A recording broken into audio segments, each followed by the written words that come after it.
Ngayong araw po mga kaibigan, ngayon ay silipin po natin ang isang proyekto pa rin ng patubig o yung irrigation na dam, yung water dam, ito po yon.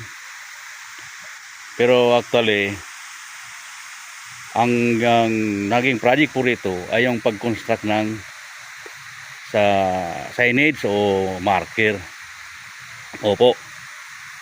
At nakita pa natin yan bago sinira. Ngayon po ay sira na po kasi. Tingnan po natin. Ito na po. Hindi po natin alam kung sinong sumira, kung ipinasira ba ng kontraktor o yung mga magsasaka po mismo. Ang nasa ilalim po ang parte niyan, ay yan po ang nakalagay yung worth ng project na halagang 5 million pesos. Opo. 5 million pesos para sa isang marker na ang lapad ay 90. Siguro mga 1 meter po ang taas noon. Sukat po natin yung lapad 90. At na letteringan na may halaga nga pong 5 million. Pero sa totoo lang po, kung ginamit sana yung pundo ng maayos, ito po sana ang pinakamagandang gawin dito, yung magkaroon ng dredging. Kasi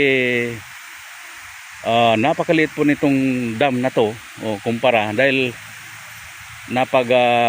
siyempre yung mga anod na lupa dito bumagsak kasi may harang, dam na nga, mababaw na po. Nakikita na po ang lupa hanggang dito. Mga tansya po natin ay mga 5 meters na lang po ito. At yung unahan na yan ay inanod na lamang po yan dyan. Yun po talaga dapat ang pinagkagastusan ng 5 million pesos at hindi po yung marker na kala po natin mabibideo pa natin, kundi pinasira na po pala at nasa daanan pa ng kalabaw. Isa pa po sa dapat pinagkagastusan na ito, napaka-exit po, tansya ko po mga 10 meters. At yung kabila naman po, ang riprap ay mga, let's say mga 8. Mga 8 sa 10. Pero ang totoo po dapat ay nagawan po ito ng kanal. Yun ay kung na-utilize lamang po ang 5 million pesos, ito pa ay tuloy-tuloy na pupunta doon sa mga palayan, sa irrigation kanal ng palayan, yan o. Pero wala pong maayos na kanal, kung makikita nyo po, kasi hanggang dito lang yung ginawang riprap para sa kanal. Yung ayan o, may dalawang gate po ito. Nabubuksan pa naman siguro yan, kaso yun, ang liit ng volume ng tubig. At ito pong isa sa tingin po natin ay hindi na nabubuksan.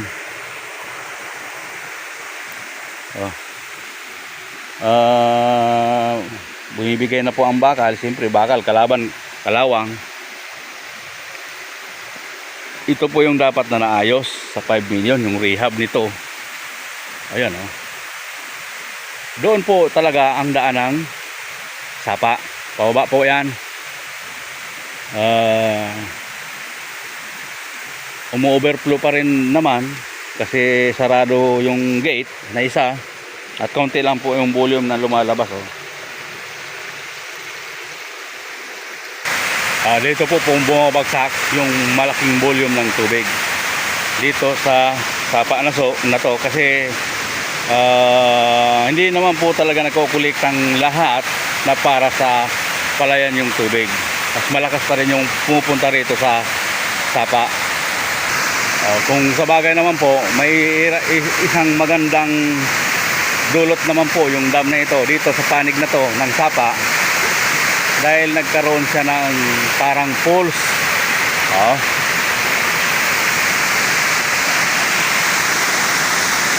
Mas marami po ang tubig dito. At ngayon po ay puntaan natin yung mga palayan na kung saan hindi rin po nagawa yung irrigation canal na dapat sana ay parte ng pundo ay nagawa yon. Okay po. Dito na po tayo sa mga palayan. Ayan o. At ito po yung irrigation canal na hindi naayos. Puro na po mga kangkong at damo. At siyempre lulusot dito sa box culvert kasi main road po yan. Okay po.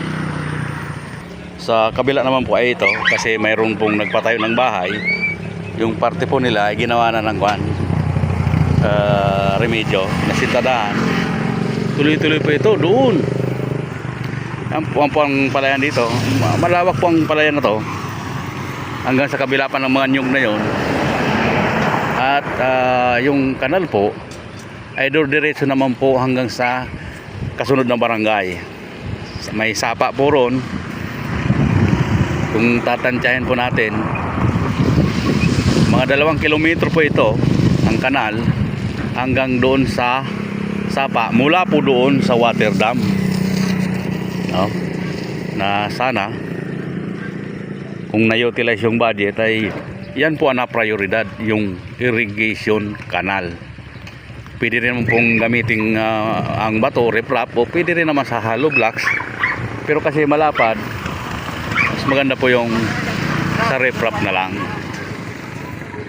Okay po mga kaibigan, maraming salamat at magandang araw po sa lahat.